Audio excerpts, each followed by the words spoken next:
詩篇59篇第9節，我的力量啊，我必仰望你，因為神是我的高台。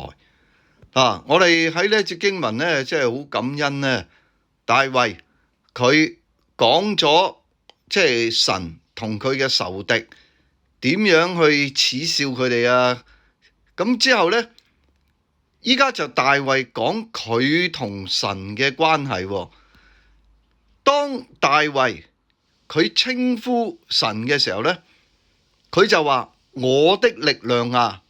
嗱，呢一句呢就好重要，雖然係好簡短，即係佢特別以一種嘅力量去稱呼神，而且呢，佢認定神就係我嘅力量。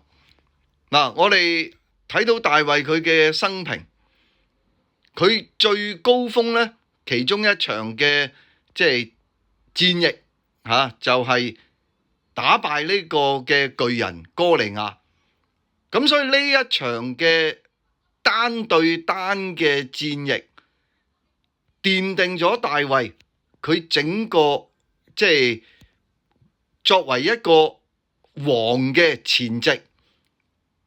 佢本身嘅力量喺邊度嚟呢？唔係佢自己而嚟。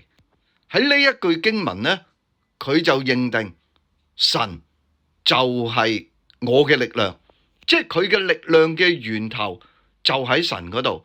所以佢喺呢度呼求神呢，跟住佢話我必仰望你。嗱，呢一個仰望呢，亦都有一個嘅等候嘅意思。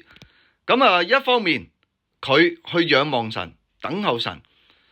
當佢面對掃羅嘅追殺，佢仍然冇忽略到佢力量嘅源頭就係喺神嗰度。佢要仰望神，佢要等候神。咁所以呢，喺佢面對緊呢一啲嘅患難，佢唔單止冇埋怨神，佢繼續呢去倚靠神。咁所以呢，喺佢嘅詩篇裏邊呢，佢係充滿咗一種嘅盼望嘅力量。其實我哋睇呢，盼望就係一種嘅力量，而我哋所盼望嘅力量就係喺神嗰度。跟住呢，佢話因為神是我的高台。嗱，佢呢度解釋嘅原因，點解佢認定神係佢嘅力量，係佢嘅幫助？呢度呢，嗰個高台啊，其實呢，即係好似係即係一個堡壘一樣呢，咁堅固嚟到去保護住佢，讓佢能夠喺神嘅保護俾佢嘅力量，佢能夠得着平靜安穩。所以我哋今日我哋都需要呢，認定神就係我哋嘅力量。感恩，即係好似我無論係跑馬拉松啊，喺跑步，我本身係唔跑得，我冇力量，但係感謝主，我靠着那加給我力量的，凡事都能着。神就係我哋嘅力量。感謝讚美你，親愛天父，我哋真係要歌頌你，要讚美你，你就係我哋嘅力量。願你喺我哋嘅生命裏邊，讓我哋能夠經歷神你嘅大能，讓我哋仰望你嘅時候，我哋就能夠得着一種力量去得勝。